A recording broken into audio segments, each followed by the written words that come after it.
বিএনপির ভারপ্রাপ্ত চেয়ারম্যান জনাব তারেক রহমান, আপনাকে আমাদের অনুষ্ঠানে স্বাগত জানাই। আপনি আমাদের শুভেচ্ছা এবং কৃতজ্ঞতা জানবেন। আমাদের সাথে আরো থাকছেন প্রফেসর আসিফ নজরুল। তিনি একজন জুরিস্ট, লেখক, সাংবাদিক এবং তার অনেক পরিচয়। তবে তার সবচেয়ে বড় পরিচয় এই মুহূর্তে যে তিনি সরকারের একজন উপদেষ্টা, তিনি সরকারের সঙ্গে রয়েছেন। তাকে একটু আমি যদি পরিচয় দিতে চাই, তিনি একসময় সাংবাদিক ছিলেন, দুর্দণ্ড প্রতাপশালী রিপোর্টার ছিলেন। সেই আসিফ নজরুলকে আমরা সঙ্গে পেয়েছি। প্রফেসর আসিফ নজরুল, আপনাকে আমাদের সাথে পেয়ে আপনাকে আমাদের কৃতজ্ঞতা জানাই এবং স্বাগতম। আপনি আমাদেরকে সময় দিয়েছেন, পুরো টিমের পক্ষ থেকে আপনাকে স্বাগত। প্রথমেই যে বিষয়টি প্রফেসর আসিফ নজরুল আপনার কাছে যেতে চাই, যে প্রফেসর আসিফ নজরুল, আপনারা কি তারেক রহমানের এগেইনস্টে যেসব মামলা হয়েছে সে সব মামলা প্রত্যাহার করছেন কিনা খুব শীঘ্রই? আমরা কোনো ব্যক্তি স্পেসিফিক মামলা উইথড্র করছি না। আপনি দেখেন, আমরা প্রথম বলেছিলাম আমরা জুলাই অগাস্ট যে হত্যাকাণ্ডের যে মামলাগুলো ফলস মামলা করেছিল বিগত ফ্যাসিস্ট সরকার, সেগুলো উইথড্র করেছি হত্যাকাণ্ডের অভিযোগগুলা ছাড়া। সেকেন্ড ফেজে আমরা সাইবার সিকিউরিটি অ্যাক্ট যেটা আছে আমার মন্ত্রণালয়ের পক্ষ থেকে উদ্যোগ নিচ্ছি। আমরা এখানে স্পিচ অফেন্সের সাথে কম্পিউটার অফেন্সের পার্থক্য করছি। আমরা, আপনি জানেন, প্রত্যেকটা কেস দেখতে হচ্ছে, টাইম লাগছে। স্পিচ অফেন্স বা কথা বলার অপরাধের জন্য যাদের বিরুদ্ধে অভিযোগ এসেছিল তাদের সমস্ত মামলা উইথড্র করা হবে। এখানে তারেক রহমান আছেন নাকি খালেদ আছেন এটা আমরা দেখবো না, আমরা ইস্যু ধরে ধরে করবো। এটা আমার মন্ত্রণালয়ের অ্যাপ্রোচ। আরেকটা কথা বলি, আপনার মনে প্রশ্ন রাখতে পারে তাহলে হঠাৎ করে রোজিনা আর মাহমুদুর রহমান মান্নারটা উজ্জ্বল হলো কেন? কেউ প্রশ্ন তুলেছেন এবং খালেদা জিয়া। শুনে, আচ্ছা, খালেদা জিয়াটা তো আপনার খালেদা জিয়ার মামলা উজ্জ্বল করেছে পরে। প্রথমে আসছে রোজিনা আর মান্না ভাইয়েরটা। রোজিনা আর মান্না ভাই ওনারা দীর্ঘদিন সাফার করছিলেন, ওনারা পাসপোর্ট পাচ্ছিলেন না, বিদেশে যেতে পারছিলেন না। বিশেষ করে মাহমুদুর রহমান মান্না পাসপোর্ট পাচ্ছিলেন না। মাহমুদুর রহমান মান্না এখনো সংকটাপন্ন অবস্থায় হসপিটালে আছে। ওনার বিরুদ্ধে একটাই মামলা ছিল, ডিজিটাল সিকিউরিটি অ্যাক্টের মামলা, যেগুলি একটা আইনেই মামলা ছিল। ওনারা ব্যক্তিগতভাবে যোগাযোগ করেছেন এবং অনেক সাফারিংস এর মধ্যে দিয়েছেন। মান্না ভাইয়ের চিকিৎসা কাজ বন্ধ ছিল ওখানে। আর রোজিনার মেয়ের চিকিৎসার ব্যাপার, রোজিনার এরকম একটা, এই মুহূর্তে আমার মনে পড়ছে না, একটা কারণ ছিল। ওনারা খুব রিকোয়েস্ট করেছিল, আমরা একটা সিগনেচার স্টেটমেন্ট হিসাবে আমরা মামলা উজ্জ্বল করেছি। আরো অনেক মামলা করেছি, আপনাকে এখানে বলে শেষ করতে পারবো না। যেমন ধরেন, আপনি মাহমুদুর রহমানের যে স্ত্রীর যে মামলার ব্যাপারটা ছিল, আমাদের অত্যন্ত শ্রদ্ধেয় সম্পাদক, ওটা আমরা করেছি, ওটা পত্রিকা আসে নাই। এরকম আরো আছে কিছু কিছু যেটার জন্য জনজীবন অতিষ্ঠ হয়ে যাচ্ছে। ধরেন আপনার জীবন অতিষ্ঠ হয়ে যাচ্ছে, আপনি ওই মামলার কারণে বিদেশে চিকিৎসা যেতে পারছেন না, আপনার বাচ্চা পড়তে যেতে পারছে না, আপনার বাচ্চাকে নিয়ে আপনি চিকিৎসা দিতে পারছেন না, বাইরে যাওয়ার অনেক প্রয়োজন তো থাকে মানুষের।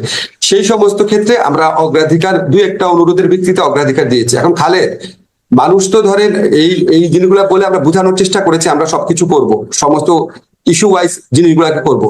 ইস্যু ওয়াইজ করার ক্ষেত্রে আমরা ইস্যুটা একটা একটা করে ভাগ করছি। এই থার্ড ফেজে সাইবার সিকিউরিটি একটা মামলার পর থার্ড ফেজে আমার ইচ্ছা আছে আমাদের মন্ত্রণালয়ের পক্ষ থেকে মামলা উদ্ধারের ব্যাপার, কিন্তু আমাদের আর স্বরাষ্ট্র মন্ত্রণালয়ের পক্ষ থেকে একসাথে কাজ করতে হয়। থার্ড ফেজে আমরা গায়েবী মামলাগুলো উদ্ধার করার চেষ্টা করব, কারণ বাংলাদেশে একটা মামলার দীর্ঘ জট রয়েছে। গায়েবী মামলা উদ্ধার হলে সেটার দিক থেকে লাভবান হবে। এবং আপনি জানেন এই গায়েবী মামলাগুলো এত অবিশ্বাস্য, এত হাস্যকর, এত গাঁজাখুরি ছিল, এটা উইথড্র না করা তো মহাপাপের মতো একটা ব্যাপার হবে। আমরা আপনাকে একটু বলি, আমরা ফেজ ওয়াইজ যাবো, ব্যক্তি ওয়াইজ যাবো না। ব্যক্তি ওয়াইজ যে দুই একটা ঘটনা দেখেছেন আপনি, এটা এক্সেপশন। বেগম খালেদা জিয়া একটা সেজন্য এক্সেপশন ছিল, তবে তারেক রহমান সাহেবের ক্ষেত্রে কোনো এক্সেপশন করা হচ্ছে না। বেগম খালেদা জিয়ার ক্ষেত্রে মামলা উদ্ধারের ব্যাপারটা আপনি কোনটা বলতে চাচ্ছেন? ওনার যে ক্ষমা করার ব্যাপারটা? জি, ক্ষমা করার ব্যাপারটা। বেগম খালেদা জিয়ার মামলায় যে বিচারটা হয়েছিল, সেই বিচার নিয়ে মিজানুর রহমান খান এবং আমি লিখেছিলাম। আপনাকে একটা জিনিস মনে করাই দিই, বেগম খালেদা জিয়া মামলার শুনানিকালে উনি বিস্মিত হয়ে বলেছিল যে এতিমের টাকা আমি আত্মসাৎ করেছি, এক্সক্লেমেশন চিহ্ন। সেটাকে বিচারক লিখেছেন উনি এতিমের টাকা আত্মসাৎ করে নিজের মুখে স্বীকার করেছেন। আপনি চিন্তা করতে পারেন এই ধরনের বিচার হয়েছে ওনার ক্ষেত্রে। আরেকটা বলি আপনাকে, নিম্ন আদালত যে হাইকোর্ট যে সাজা দেয়, নিম্ন আদালত যে সাজা দেয়, সেটা আপনি কখনো শুনেছেন হাইকোর্ট বাড়িয়ে দেয়? হাইকোর্ট বাড়িয়ে দেয় আপনি শুনেছেন? এমনকি যারা জামাতে যেসব লিডারের শাস্তি হচ্ছে, সেই সমস্ত যুদ্ধ অপরাধীর ক্ষেত্রে দুই একটা ঘটনা ছাড়া বাংলাদেশের ইতিহাসে ঘটনা ঘটেছে। উনি শোনেন, পরে আমরা শুনলাম কি যে বিচারক উনাকে জামিন দিয়েছিল দেখে উনার হাইকোর্টে অ্যাপিলেট ডিভিশনে এলিভেশন বন্ধ রেখেছিল। শাস্তি বাড়ানোর পর উনাকে এলিভেট করা হয়েছে। আপনি জানেন গত আমলে কিভাবে বিচার হয়েছে। উনার মতো নির্যাতিত মানুষ বাংলাদেশে কে আছে এই গত 15 বছরে? যারা মারা গেছে ওনাদের কথা বাদ দিয়ে আমি জীবিত যারা পলিটিক্যাল লিডার আছে, আমি তো মনে করি উনার প্রতি, উনি যে এত বছর জেলে ছিল, উনার প্রতি চরম অবিচার করা হয়েছে। আমি সিদ্ধান্ত নিয়ে প্রশ্ন তুলছি না, আমি মানে প্রক্রিয়াটা নিয়ে। আচ্ছা, পরবর্তী প্রসঙ্গে আসি প্রফেসর আসিফ নজরুল। যে আগের আমলে আপনি ঠিকই বলেছেন, আমরা আগের আমলে অদ্ভুত সব গায়েবী মামলা দেখেছি, কিন্তু এই অদ্ভুত মামলা হওয়ার প্রক্রিয়া কিন্তু এখনো বন্ধ করা নাই। আমি একটু কাগজ দেখে বলি, আমার সুবিধা হয়, যে ক্রিকেটার সাকিব আল হাসানের বিরুদ্ধে মার্ডার কেসের মামলা হয়েছে, অভিনেতা জায়েদ খান, যেটি আমি আগে বলেছি, তার বিরুদ্ধে মামলা হয়েছে, বাফুফের সভাপতির বিরুদ্ধে মার্ডার কেস হচ্ছে, আগের সরকারের দুর্নীতিবাজ মন্ত্রী যার বিরুদ্ধে হতে পারতো গুছানো সুন্দর একটি দুর্নীতির মামলা বা মানি লন্ডারিং এর মামলা, তা না করে ঢালাও ভাবে নিউ মার্কেটের একজন হকার হত্যা মামলাকে সবাই গ্রেফতার দেখানো হচ্ছে, এবং আদালতও সেই সব মামলায় কারো জামিন মঞ্জুর করছে না, ঢালাও ভাবে রিমান্ড দিয়ে যাচ্ছে। পার্থক্যটা তাহলে কোথায় হলো প্রফেসর আসিফ নজরুল? আচ্ছা, পার্থক্যটা আপনাকে বলি। ধরেন আপনি, আমার এতগুলো নাম তো মনে থাকবে না, দুইজনের নাম মনে আছে, সাকিব, জায়েদ খান। যখন কেউ মামলা করে, মামলা করাটা মানুষের অধিকার, বুঝছেন? ব্যক্তিগতভাবে একজন মামলা করে দিল, সেই এই মামলাগুলা পুলিশ করে নাই। পুলিশ যদি করে তাহলে আপনি বুঝবেন রাষ্ট্র জড়িত আছে। এই মামলাগুলা ব্যক্তিগতভাবে করা হচ্ছে, 1 নাম্বার। 2 নাম্বার হচ্ছে মামলার কারণে, এই যে আপনি সাকিব বলে জায়েদ খান বলেন, unless you are a directly involve political figure, এই উনাদের ক্ষেত্রে কি কোনো গ্রেফতারের ঘটনা ঘটেছে? গ্রেফতার ঘটনা ঘটে নাই। যখন মামলা কোনো মানুষ করে, আমরা বারবার বোঝানোর চেষ্টা করেছি, যখন আমরা পুলিশকে বলেছি মামলা যখন করছে আপনারা একটু বোঝানোর চেষ্টা করেন না কেন, যে এই মামলাতে আপনারা যাদের বিরুদ্ধে অভিযোগ আনছেন তাদের কি আপনার সত্যি মানে বিশ্বাসযোগ্য কিনা অভিযোগটা। কারণ আমাদের পিআরবি তে কিছু প্রভিশন আছে, হিয়ারসে ধরনের বা গুজব গুজব ধরনের মামলা হলে পুলিশ প্রাইমারি কথাগুলো জিজ্ঞেস করতে পারে। পুলিশ কাছ থেকে এবং এমনকি আদালতের কাছ থেকে আমরা যে তথ্য পেয়েছি, যারা মামলা করতে আসে তারা এত বেশি প্রেশার, ওইখানেও এক ধরনের মানে মব প্রেশার থাকে, যে পুলিশের পক্ষে এবং কোনো কোনো ক্ষেত্রে আদালতের পক্ষে, যারা বিগত ফ্যাসিস্ট রেজিমের আমলে যাদেরকে নিপীড়ক সংস্থাতে পরিণত করা হয়েছিল, তাদের সেই মরাল কারেজ থাকে না এই উন্মত্ত জনতাকে কনফ্রন্ট করার জন্য। এগুলি ঘটনা প্রথম দিকে ঘটেছে। আমরা অনেক চেষ্টা করেছি, চেষ্টা করার পর এটা অনেক রিডিউস হয়েছে। আমরা একটা জিনিস সবাইকে বলার চেষ্টা করেছি, যেখানে এফআইআর মানেই গ্রেফতার না। আপনাকে আমি কিছু নাম বলবো না, বাট কিছু কিছু মানুষ যখন আমাদের সাথে যোগাযোগ করে যে এই মামলা তাদের বিরুদ্ধে হওয়ার কথা না, আমরা স্বরাষ্ট্র মন্ত্রণালয় এবং আমরা একসাথে কাজ করি, আমরা আশ্বাস দেওয়ার চেষ্টা করি যে পুলিশ ক্রেডিবল তথ্য না পেলে আপনাদের গ্রেফতার করবে না।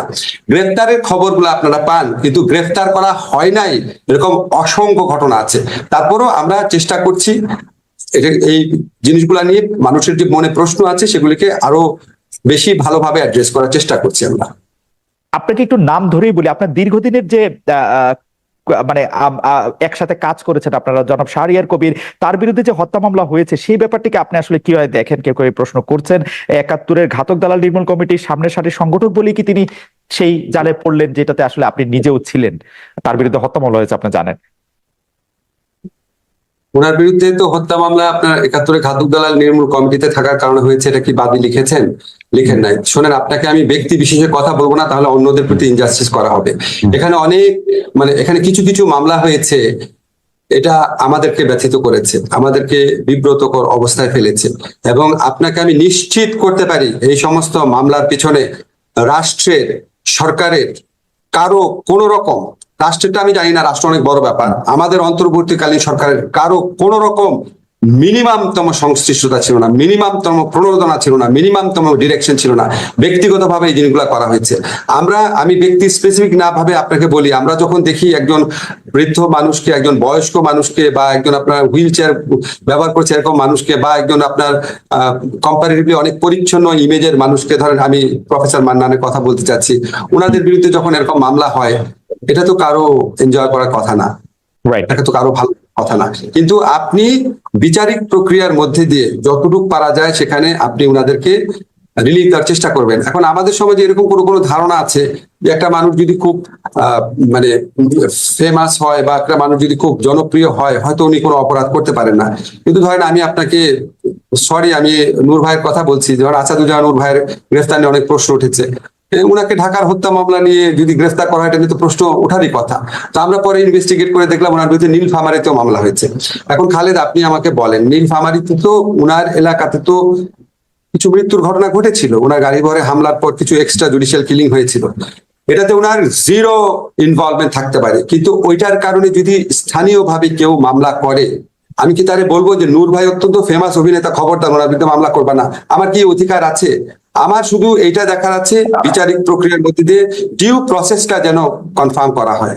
ডক্টর আসিফ, আমার শুধু একটাই জানার ইচ্ছা, আপনার কাছ থেকে তো জীবনে বহুবার বহু আইনি সমস্যা নিয়ে আপনার কাছে গিয়েছে, মামলা হয়েছে ভালো কথা, তার বিরুদ্ধে মামলা চলতেই পারে, তাকে গ্রেফতার করাটা খুব প্রয়োজন ছিল?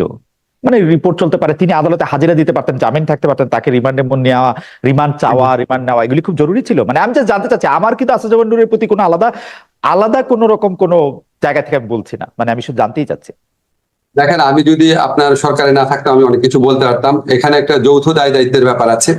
কোনো কিছু যদি আমার ভালো না লাগে, এটা দায় দায়িত্ব আমার থাকবে, ভালো না লাগলেও। ফলে আমি এটা কারো মানে এখানে আমার সমালোচনার অধিকার নাই, কারণ আমি সরকারের অংশ। তবে আপনাকে আমি একটা জিনিস তো বললাম যে আমাদের সরকারের আমলেও কিছু কিছু জিনিস হচ্ছে যেটা আমাদের কোনো রকম সংশ্লিষ্টতা নাই এবং আমরা এটা এনজয় করছি না, আমাদের ভালো লাগছে না।